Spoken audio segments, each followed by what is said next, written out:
चलिए दोस्तों, स्वागत है आप सभी का मेरे YouTube चैनल क्रिकेट Q&A पे। दोस्तों, आपको बस क्या करना है, सीधा मेरे वीडियो के नीचे कमेंट बॉक्स पे आपको अपना क्वेश्चन कमेंट करना है क्रिकेट और IPL से रिलेटेड, और मैं आपके आंसर है वो वीडियो में देता रहता हूँ। तो चलिए आज का जो सवाल है, सवाल जवाब का जो सिलसिला है वो चालू करते हैं। पहला सवाल जो है, अनिल वर्मा जी कह रहे हैं, why no quarantine for Australia and England players. Anil ji Anil ji सीधा पूछ रहे हैं कि इंग्लैंड और ऑस्ट्रेलिया के प्लेयर्स के लिए क्वारंटाइन पीरियड क्यों नहीं है।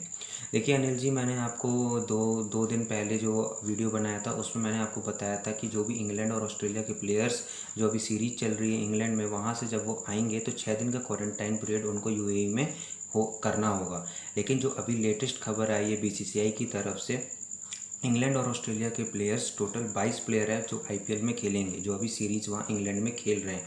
तो वो क्या करेंगे, सीधा वो मैनचेस्टर से, जो 16 तारीख को आखिरी वनडे है, उसी रात को सीधा मैनचेस्टर से वो चलेंगे और 17 की सुबह सुबह वो दुबई पहुँच जाएंगे। दुबई के एयरपोर्ट में पहुँचने के बाद वहाँ पे जो टीम बसेज हैं अपनी इंडिविजुअल फ्रेंचाइजीज़ की, वो सीधा वो उनको होटल लेके जाएगी। वो मतलब कि bio bubble to bio bubble जाएंगे। और आपको तो पता ही है कि इंग्लैंड और ऑस्ट्रेलिया का जो सीरीज़ चल रहा है, जो इंग्लैंड में बायो बबल है, उसका स्तर कैसा है। और रही बात कोलकाता नाइट राइडर्स की, जो कि अबू धाबी में रुके हैं, तो फिर जो वही फ़्लाइट जो दुबई से डायरेक्ट अबू धाबी के एयरपोर्ट में जाएगी और वहाँ पे कोलकाता नाइट राइडर्स की फ्रेंचाइज है वो बस भेजेगी और वहाँ से फिर KKR की भी टीम अपने होटल रवाना होगी। इसमें मैं आपको एक जानकारी दे दूँ तो इसमें मुंबई इंडियंस का कोई भी प्लेयर नहीं है।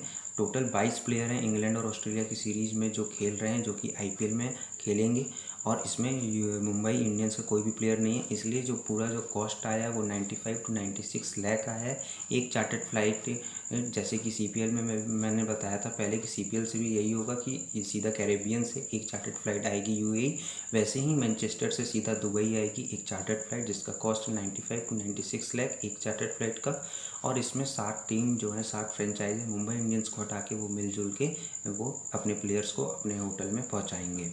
अगला सवाल की ओर बढ़ते हैं। अगला सवाल है टेक्निकल पीयूष जी, वो कह रहे हैं, सर बेन स्टोक्स की जगह कौन से प्लेयर ले सकता है अभी राजस्थान रॉयल के लिए जो उनके स्क्वाड में है। अनुराग सिंह जी, मैंने आपको पहले भी बताया था, अनुराग, मैंने ये पहले चीज़ ये क्वेश्चन डिस्कस कर चुका है कि ये जो बेन स्टोक्स हैं वो पहले हाफ में वो अवेलेबल नहीं हो सकते क्योंकि उनके फादर की तबीयत ख़राब है, इसलिए वो अभी न्यूजीलैंड में है। अगर रही बात कि बेन स्टोक्स की जगह कौन ले सकता है, तो मेरे को लगता है कि स्टीव स्मिथ, आर्चर और बटलर, ये तीन तो फ़ॉरन खेलेंगे ही, और बेन स्टोक्स की जगह डेविड मिलर का स्थान बन सकता है क्योंकि David Miller as a consistent performer रहे थे पिछले 12 सीज़न में किंग्स इलेवन पंजाब के लिए। तो अगर बेन स्टोक्स अवेलेबल नहीं होते हैं तो उनकी जगह पर मुझे लगता है कि डेविड मिलर को चांस मिलेगा। अगला क्वेश्चन पूछ रहे हैं जडेजा पृथ्वी शाह जी, वो कह रहे हैं जडेजा का IPL कैसा रहेगा।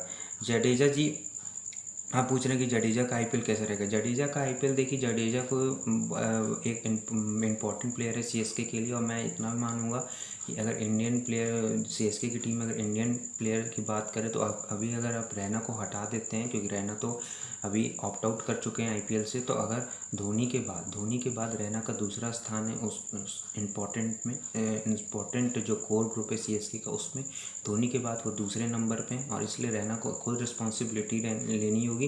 और जिस तरह वो अभी पिछले 2-3 साल में इंडिया के लिए खेलते हैं, उसी तरह उनको CSK के लिए भी खेलना होगा और खुद रिस्पॉन्सिबिलिटी लेके टीम के लिए मैच जिताने होंगे। चलिए अगला क्वेश्चन की ओर बढ़ते हैं। अगला क्वेश्चन है सनी कुमार, वो कह रहे हैं, क्या जोशुआ फिलिप है RCB की प्लेइंग 11 में। सनी कुमार जी, जोशुआ फिलिप आपको याद होगा बिग बैश में उन्होंने कुछ अच्छे नॉक्स खेले थे, और स्टीव स्मिथ ने जोशुआ फिलिप को बहुत अच्छा रेट किया था। उन्होंने कहा था कि अभी ऑस्ट्रेलिया के पास बेस्ट लिमिटेड ओवर का खिलाड़ी है, जो कि हर जो मतलब कि बैटिंग, बॉलिंग, फील्डिंग, वो तीनों में जोशुआ फिलिप जो हैं वो काम आ सकते हैं, सबसे इम्पोर्टेंट प्लेयर हैं ऑस्ट्रेलिया के लिए। तो मुझे लगता है कि जोशुआ फिलिप को अगर RCB में मौका मिलना है तो अब इसमें ये RCB को देखना होगा कि कौन से जो 4 फॉरनर प्लेयर्स हैं वो RCB ट्राई करती है, क्योंकि डिविलियर्स कर खेलना तय। डिविलियर्स के साथ ऊपर खेलेंगे एरन फिंच, तो एरन फिंच और डिविलियर्स हो गए 2 फॉरेन प्लेयर्स। और जोशुआ फिलिप आपको पता होगा कि ये ओपनर है, तो ओपनर में फिर आप अगर जोशुआ फिलिप को खिलाते हो तो 3 फॉरेनर हो गए। तो नीचे आपको लोअर मिडिल ऑर्डर या फिर गेंदबाज में स्टेन मॉरिस में से किसी एक को खिलाना होगा, तब जाके आपका कॉम्बिनेशन बनेगा जोशुआ फिलिप का आरसीबी की टीम में। फिर उसके बाद किरण पाल चौहान जी हैं, वो कह रहे हैं सर जी क्या ये धोनी का लास्ट आईपीएल हो सकता है। किरण पाल जी देखिए, अभी आपका जो महीना आज हो गई है 10 सितंबर और फिर अभी 9 दिन के बाद आईपीएल चालू है 19 सितंबर से। फिर अगर आप देखें अगला आईपीएल जो 2021 में होना है वो फिर मार्च अप्रैल मई मतलब कि अप्रैल मई में होने वाला है। तो मुझे नहीं लगता है कि ये धोनी का आखिरी आईपीएल है। धोनी अगले आईपीएल में भी खेलते आपको देख सकते हैं, क्योंकि यहाँ पे महीने का गैप बहुत कम है, 6 से 7 महीने के बाद आपका अगला आईपीएल है। फिर उसके बाद मारुति बम्बलवाडी है, क्या ये पूछ रहे हैं मारुति बम्बलवाडी, ये कह रहे हैं can full season fit Dale Steyn, मतलब मारुति जी सिंपल पूछ रहे हैं क्या डेल स्टेन फुल सीजन में फिट रह सकते हैं। देखिए डेल स्टेन, जितना मैं जो भी बोलूँ मैं सच बोलता हूँ, जितना मैंने डेल स्टेन को पिछले 4-5 साल में ऑब्जर्व किया उतना मैं बता सकता हूँ कि डेल स्टेन को 14 मैच खेलना मुश्किल है। क्योंकि पिछले साल भी वो जब आईपीएल में आए थे 2019 के आईपीएल में जब वो आए थे तो वो बस 2 मैच ही खेले थे, लेकिन जो 2 मैच में उन्होंने जो गेंदबाजी की थी उन्होंने बल्लेबाजों के छक्के छुड़ा दिए। तो अगर वो इस आईपीएल में खेलते हैं तो सबसे बड़ी बात होगी कि उनकी फ़िटनेस लेवल की, अगर वो उनकी फ़िटनेस लेवल सही रहती है और टीम के लिए वो एज अ कंसिस्टेंट परफॉर्मर रहते हैं तब वो खेल सकते हैं तो 13 से 14 मैच। लेकिन मुझे तो मुश्किल लग रहा है, क्योंकि उनकी जो फिटनेस है जो मैंने पिछले 3-4 सालों में अनुभव किया है वो बहुत डाउन गई है, इसलिए मुझे तो मुश्किल लग रहा है। उसके बाद अगला क्वेश्चन लेते हैं। अगला क्वेश्चन, हाँ, सुरेंद्र अरिवार जी हैं, वो कह रहे हैं रॉयल्स के लिए संजू कीपिंग करेंगे या बटलर। देखिए सुरेंद्र अरिवार जी, मुझे लगता है कि ये अच्छा सवाल है कि राजस्थान रॉयल्स के लिए बटलर कीपिंग करेंगे या फिर संजू सैमसन। जितना हमने पिछले 2-3 साल में देखा है राजस्थान रॉयल्स को, वो संजू सैमसन को as a wicket keeper batsman खिलाती है। तो मुझे लगता है कि संजू सैमसन ही विकेट कीपर बैट्समैन खेलेंगे। और राजस्थान रॉयल्स की अपनी एक ताकत रहती है कि वो एज डोमेस्टिक प्लेयर, जो इंडिया के डोमेस्टिक प्लेयर्स होते हैं या फिर यंग प्लेयर्स होते हैं, उनको आगे बढ़ने का मौका देता है। एक वाहिद ऐसी फ्रेंचाइज है जो यंग टैलेंट्स को निखारती है। तो इसलिए मुझे लगता है कि इस बार भी संजू सैमसन से ही विकेट कीपिंग में वो जाएंगे। ठाकुर उमंग है, वो कह रहे हैं Ravi Bishnoi is also can be emerging player. Thakur Umang ji, पहले तो मैं बता दूं कि रवि बिश्नोई राजस्थान के फ्रेंचाइज में, और जैसा कि अभी मैंने कहा कि राजस्थान एक ऐसी वाहिद फ्रेंचाइज है जो यंग टैलेंट्स को या फिर जो यंग डोमेस्टिक जो इंडिया में जो अच्छा कर रहा है उसको चांस देती है। जैसे संजू सैमसन को हमने देखा, या फिर बहुत सारे ऐसे क्रिकेटर्स देखा, अजिंक्य रहाणे या रविंद्र जडेजा, जब वो 8-9 साल पहले जब टीम में नए आए थे तब वहाँ पे टीम ने मौका दिया। तो वही रवि बिश्नोई की अब ये है कि जगह बनती है कि नहीं बनती है, वो तो अब राजस्थान की फ्रेंचाइज को ध्यान में रखना है। लेकिन अगर राजस्थान की टीम रवि बिश्नोई को मौका देती है तो वो लंबा खेलेंगे और वो पूरा सीज़न देते हैं। राजस्थान रॉयल्स में एक खासियत ये भी है कि अगर वो प्लेयर को मौका देती है तो वो एक पूरा सीज़न देते हैं, 13 से 14 मैच वो प्लेयर खेलते हैं। और इसी तरह मुझे उम्मीद है कि राजस्थान की टीम किसी न किसी तरह टॉप 3 में यशस्वी जायसवाल को भी जगह दे। प्रतीक मिश्रा हैं, वो कह रहे हैं पार्थिव और पड्डीकल ओपन करेंगे एंड विराट फिर अब फिंच फिनिशर खेलेगा।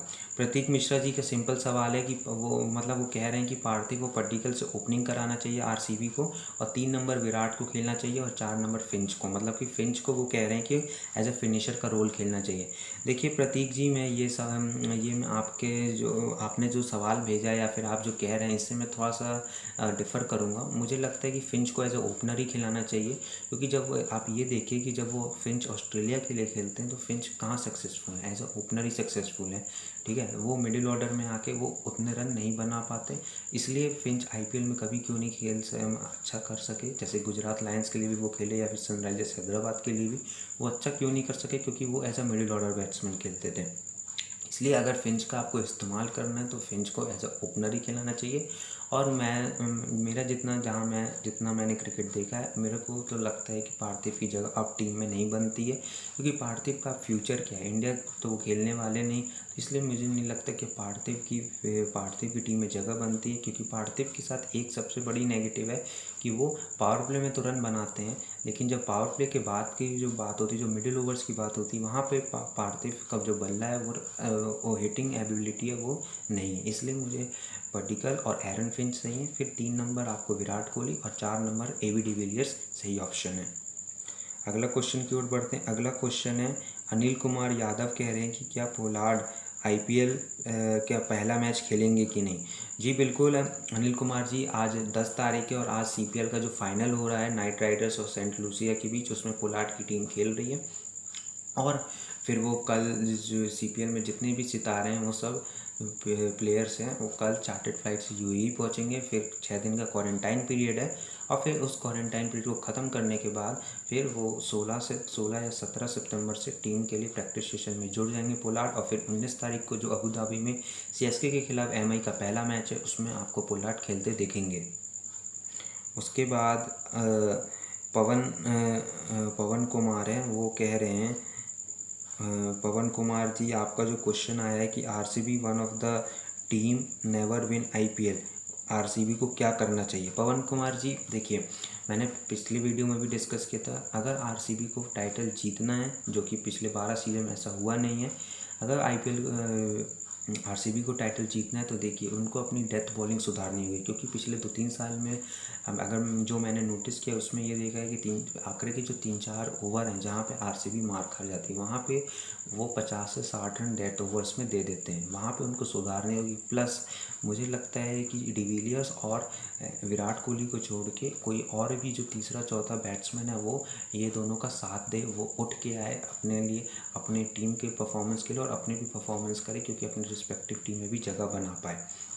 मुझे एरन फिंच से भी बहुत उम्मीद है, और एरन फिंच के आने से आरसीबी में सबसे बड़ा प्लस पॉइंट ये होगा कि विराट कोहली को एड अ लीडरशिप रोल मदद भी मिलेगी। क्योंकि एरन फिंच ऑस्ट्रेलिया का भी कप्तान है, तो वो एज अ लीडरशिप ग्रुप में मदद भी करेंगे विराट कोहली को। ठीक है, तो चलिए कुछ सवाल था जो आपने पूछा था कमेंट सेक्शन में, तो मैंने वहाँ से उठाए आपके सवाल और फिर मैंने इस वीडियो में आपको आंसर किया।